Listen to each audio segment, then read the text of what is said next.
Hello, this is Soren Childs. Today I'm going to be reading for you an article I've written called How to Do Literally Anything. But first, a few quick announcements. Many of you doubtless subscribed to this channel because I was recording audio for the fanfiction Dodging Prison and Stealing Witches by Lead Von E. The author has moved my recordings, as well as any subsequent recordings, to his personal website, and because of this I will now be taking down the chapters I have recorded in order to make room for my own projects.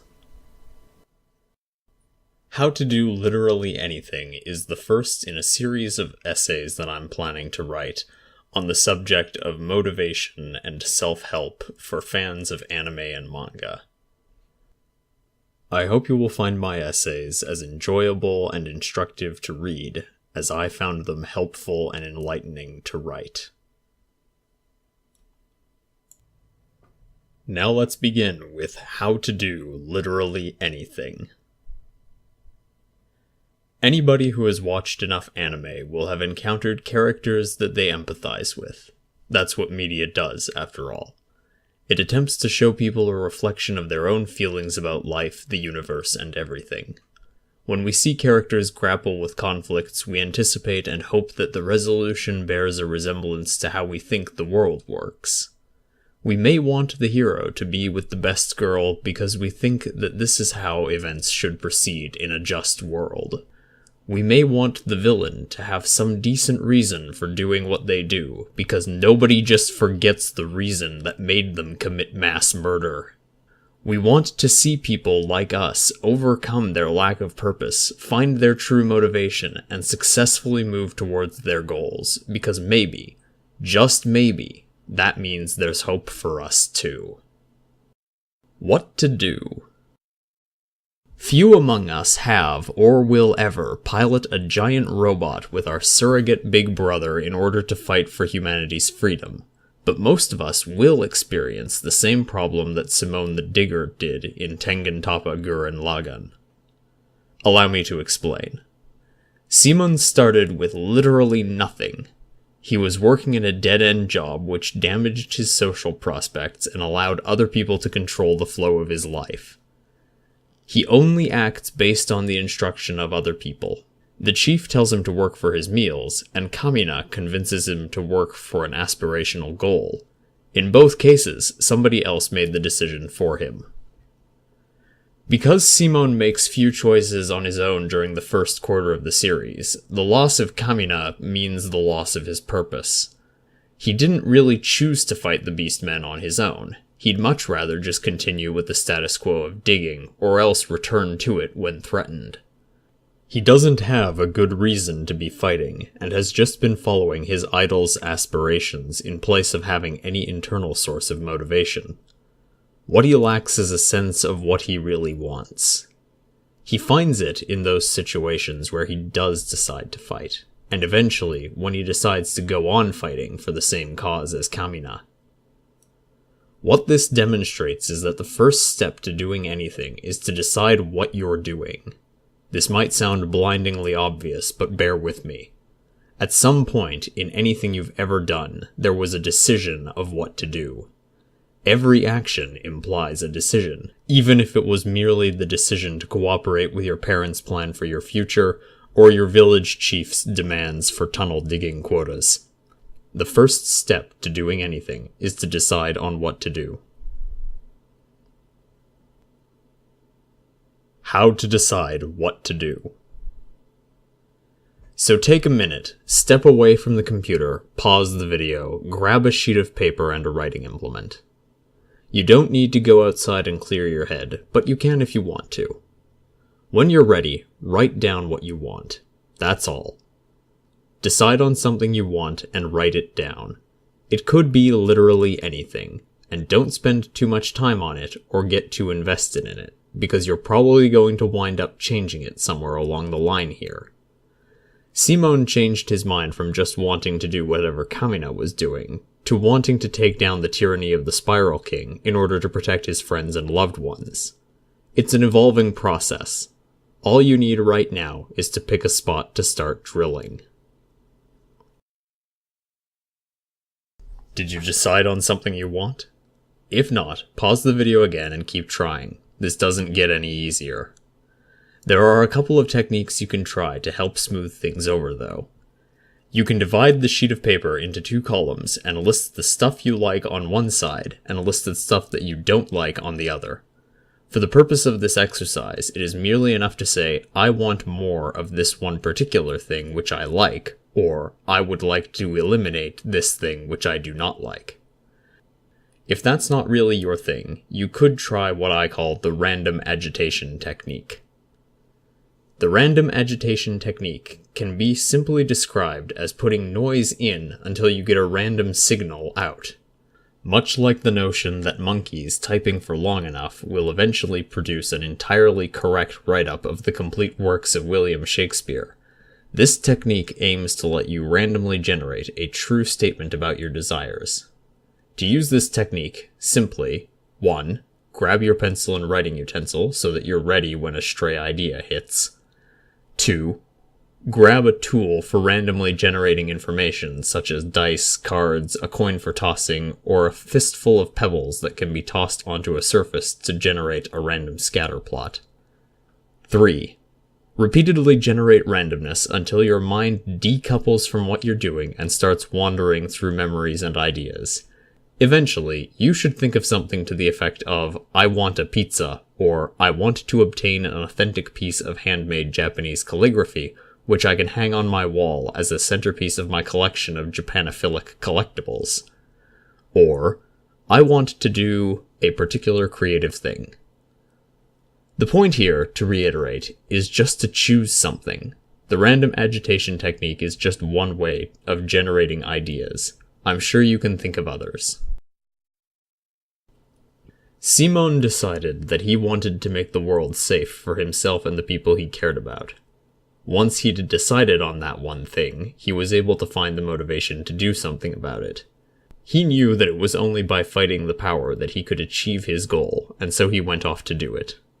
It was remarkably straightforward. Each enemy might have been bigger than the last, but the goal and the motivation remained the same. You may now be saying, but Soren, even though I know I want pizza, I cannot bring myself to take action. Whatever should I do? To which I reply, have patience. We've barely gotten started. Simon's goal implied a corollary motivation. The two complemented each other, and also provided a clear-cut set of action steps with which to proceed. It was all very neat and tidy. He found what he wanted, to protect the people he cared about, and that meant he needed to end the tyranny of the Spiral King. To do that, he had to overthrow the Spiral King. Simple. But what if he hadn't been in that situation? What if, instead, he lived in an alternate world briefly imagined, where he and Kamina lived as burglars in the undercity of Teplin? If, in this alternate world, he chose, for whatever reason, to become a great burglar, why would he do so? If he chose this goal without reference to a reason, he too probably would be without motivation to commit to going through with it. He would find himself in precisely the situation in which Yamada of B Gata HK finds herself at the outset of her story.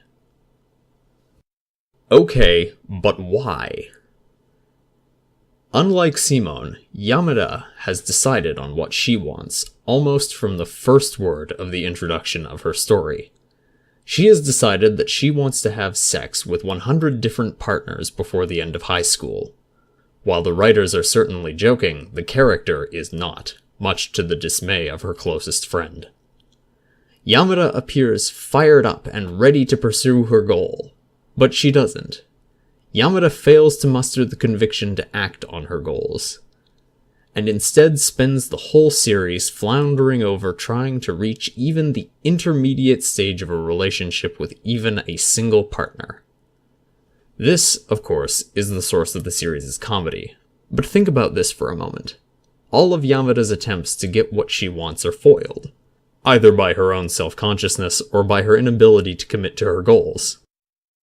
One might be tempted to ask, why is she even doing this? Clearly she's in denial about having genuine feelings for the male lead, Kosuda.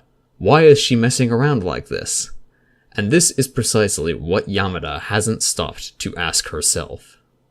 It may be possible for some people at some times to do things without having any clear idea of why. Many of us manage with the same floundering, frantic activity as Yamada. The results, however, are often only constructive by accident. If you don't have a clear idea of why you're doing what you're doing, then how do you know at the end that you've accomplished what you wanted to? It has an almost Zen quality to it. If you use a pair of tweezers to move individual grains of sand from a mound to a pit, then you may someday fill the pit, but you will be no closer to eating a pizza, unless, of course, you had chosen to do this work because somebody had offered to pay you for it in pizza. The reason for wanting to do something, the why of the what, so to speak, is as important as the goal itself. In Yamada's case, not stopping to consider why she might want to have sex with 100 different partners is critical, not only to the process of incentivizing herself to do it, but also giving her goal a broader context. How to find your underlying motivation. As mentioned above, you may not know why it is you want what you want. This, however, is easily solved using a technique called the 5 whys, or the 5-fold why. The reference to 5 is purely arbitrary. In truth, there are as many whys as you need in order to reach a satisfactory reason for doing the thing you want to do. To use the technique, simply ask yourself, why do I want this? And then, when you reach an answer to that question, you may, optionally, write it down. Ask why of that answer again. If you do this for long enough, you will eventually reach some irreducible or otherwise satisfactory answer which lies at the bottom of your motivations and which allows you to place your desire in the broader context of everything you want to get done in your whole life. Unfortunately for Yamada, nobody told her about the 5-fold why, which means we never got to discover the factors motivating her decision to want 100 sexual partners. As an example of the 5-fold why, however, we may suppose what her answers could be if she'd given them. Why should I have sex with 100 different partners before the end of high school? Because it will appease Shub-Niggurath. Why will this appease Shub-Niggurath? Why do I want to appease her? Because Shub-Niggurath is a fertility deity who has commanded her followers to have sex. I want to appease her because those who do are more likely to achieve material prosperity upon this earth. Why do I want to achieve material prosperity upon this earth? Because it is a precious and irreplaceable opportunity to do so, and it's not like the eldritch horrors are going to let you prosper in the afterlife, so you'd better take your jollies where you can get them. Alright, enough of this silliness. Leaving aside the notion that Yamada is trying to appease Lovecraftian gods, you may begin to see the picture. If I were to give myself as an example, I might say, I want to start a side business. Why? Because I expect to be able to increase my income by doing that. Why do you want to increase your income? Because I want to raise funds until I can subsist solely off an income which takes negligible time to maintain. Why do you want to live like that? Because not being dependent on a source of income from a particular time and place, i.e. a conventional job, gives me the opportunity to spend my time instead on further learning and further projects. Why do you want to keep doing that? Because it creates a self-improvement feedback loop. Why do you want one of those? Because you either grow, improve, and adapt to an ever-changing world, or you stagnate and die. Why do you choose the former over the latter? Because being alive is a precondition for making everything else I want possible. The 5-fold why is a powerful tool, and if used diligently, it can lead you to answers you might not have anticipated. In such cases, you may find either an underlying motivation which justifies or even demands that you take action, or that the thing you wanted was not what you really wanted. For instance, I want pizza. Why? Because I'm hungry. Why are you hungry? Because I haven't eaten in several hours. Okay, but why pizza? Because it's convenient. Why is pizza more convenient than other options? Because all pizza places deliver. Why choose pizza over other deliverable foods? I don't know. At which point you may discover that what you really wanted was to not be hungry. If this is the case, then the first thing to do is acknowledge that you had a different what than you may have originally thought. That's fine. It's a good thing you figured it out now, instead of just blindly going with your first impulse. Doing things without knowing what you're doing and why is a pattern which leads to you staring into a mirror, covered head to toe in pizza grease, and asking, "Why do I do this to myself?" and not being able to answer. So instead, let's examine what the situation develops as once we've settled our goal. Keep in mind, you can get intensely pedantic with yourself, and that this can be an enlightening exercise on its own. I want to eat something. Why? Because I'm hungry. Why? Because I haven't eaten in a while. Why will eating something solve this problem? Because that's how hunger works. Why? Hunger is a response to lack of nutrients. Sometimes we feel hungry if we're bored. From there, you might discover that you're actually hungry because you're bored, and that you want some other thing. Or you might discover that satisfying your hunger was the most basic survival-based motivation possible, in which case your final goal might be obtain and consume the most nutrient-dense food possible, rather than merely grasping for the most convenient food possible. Don't get me wrong. It is also possible that you will find that you genuinely have a good reason for wanting pizza specifically, as in the case of a celebration, a treat, or in the case of true absence of alternatives, though this last is dubious on the face of it. Once you've iterated through, drilled down far enough, and worked out the real reason for your goals, whether to eat pizza or to have an absurd number of sexual partners, you are faced with how to actually do this. Whether we say so or not, this is how do I X. It is one of the most substantial stumbling blocks for all of us. The major cause of stumbling here is actually the first two steps. If, for whatever reason, you've arrived at this section thinking that the first two sections didn't apply to you, then think again, pal. The simple fact of the matter is that purposeful, goal-oriented action is the exception among humans. A misguided belief in one's own innate exceptionalism is not exceptional. If you're 1 in a million, then there's more than 7,000 of you on Earth. That's more people than attended your high school. Go back, figure out a clear idea of what you're doing and why you're doing it. Failure to do so will lead you down a path of being uncomfortable with how much you empathize with Kuroki Tomoko. Brace yourself. You are not special. Tomoko, as you may rightly suspect, has all of the problems we've listed above. She might insist that she knows what she wants, but she's never spelled out exactly what becoming popular entails, and she's definitely never specified why she wants to become popular. In fact, her whole mental state appears to be a mess of contradictions.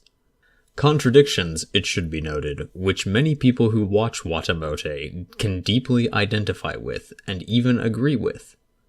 Think about what that means. Contradictions, things which both are and aren't what they are, cannot exist in nature. A tree cannot also be not a tree. For that matter, a tree cannot also be a dog, disregarding situations in which we apply metaphors or topiary. Tomoko wants popularity, and she also holds some truly awful beliefs about people who do appear to be popular. What does it do to a person's mind if they want a thing, but think that anybody who achieves it is inherently terrible? This is why the first two steps are important. Tomoko must necessarily define what she wants and why she wants it before her attempts to get it can be anything other than near accidental. And how? Assuming that she really thought through it, Tomoko will then find she has another problem. The question of how to become popular is somewhat more complicated than the question of how to obtain and consume a pizza. Tomoko will need some yardstick by which to measure success. This could be many things, from quantitative breakdown of how many of her peers know and like her, to a qualitative description of how she thinks being popular will feel. This is important. Your goal, the what you are trying to achieve, must now be nailed down to the map. You don't need to write a thesis on it, but you do need to have some clear idea which can serve as the fill-in-the-blank for the sentence, "I will be done when blank." In Simon's case, it might be, "I will be done when I've overthrown the Spiral King and have broken his armies so they are no longer a threat to my loved ones." In Yamada's case, it might be, "I will be done when I've got a list of 100 people who I have had sex with." In Tomoko's case, she needs to decide what being popular means. Let us suppose that after some consideration of what popularity means, Tomoko decides that popularity means most people at school know who I am, like me, and know that most other people that matter to them like me too. She might consider attempting to conduct a school-wide secret ballot using the alternative vote in order to get an accurate idea of people's opinions, or she might just be satisfied with the qualitative experience of receiving the recognition of most people she interacts with. Either way, we can suppose that she now has a clear definition of her goal. Importantly, do not think of defining your goal narrowly here as being an act of giving up some aspect which you can't cleanly incorporate into your definition. You will not be pursuing a single goal, never to be reached within your lifetime. You will be pursuing many goals, some in sequence, some in parallel, over the course of your entire life. If your end-state definition for your current goal doesn't incorporate some factor which you think might be important, that's fine. You can always set new goals after you achieve your current goals. That's life. A progression from goal to further goal. So let us say that Tomoko is able to describe the end state she desires as most people she encounters know who she is, like her, and know that other people like her too. She then needs to consider the preconditions of that state and how to fulfill them. The method for doing this has been called the fivefold how. As you might guess, this is simply the process of asking how to get the outcome you want, discovering the previous intermediate step, and then recurring until you eventually reach your current state. It helps if you were to write it down. Let us run through Tomoko's case for an example. I want as many people as possible to 1. Know me, 2. Like me, 3. Know that other people like me too. Let us then consider that she asks, how do I get people to know who I am? By introducing myself to each of them individually, by participating in a highly public event in a highly visible capacity. Since that's what I could come up with, let's say she'll consider each of those options. The first of the two would be very time-consuming, but doable, with the one major flaw that should become immediately apparent. How do I introduce myself to everyone and carry on enough small talk to be memorable when I can barely even talk to the people I already know? By seeking help to overcome my anxiety? We know from watching Watamote that this might very well be a non-starter for Tomoko. So let's say she decides to leave this note and consider alternative paths. Remember to write down branches that end this way. You can return to them later if a new thought occurs to you. So, how can I participate in a highly public event in a highly visible capacity? By appearing in a game show? By seeking part-time work in which I'd be highly visible, such as acting in commercials? By participating in a school talent show? You may note a certain amount of similarity here between harebrained ideas that Tomoko or you yourself have had in the past. Not to worry, we've all been there. I, for one, once thought it might be fun to have a roommate in university to try and gaslight them into thinking I was a werewolf. I should mention, I've never had a roommate. The reason for Tomoko's ideas falling flat is generally because she doesn't correctly anticipate the actual consequences of her actions, while overlooking or ignoring opportunities to be social, i.e., opportunities to form individual relationships after the fashion of the introduce yourself on an individual basis idea. Let us assume, for Tomoko's sake, that there is a talent show coming up at her school. How can I perform in a talent show when I have no talent which people would actually be interested in?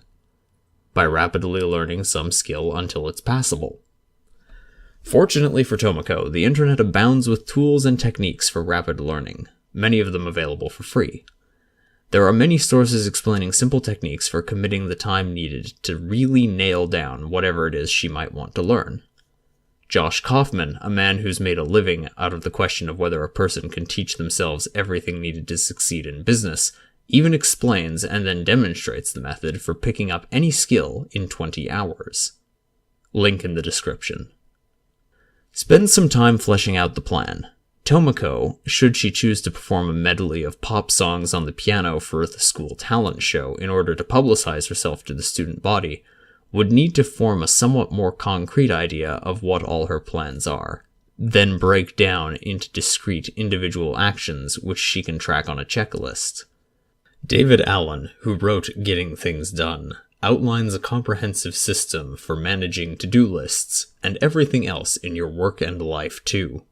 Summaries of his work can be found for free on Google, and adopting aspects of his system will serve excellently in helping you and Tomoko keep track of what needs to happen next in order to keep moving forwards and not lose sight of the forest for all the trees. That, in summary, is how to do literally anything.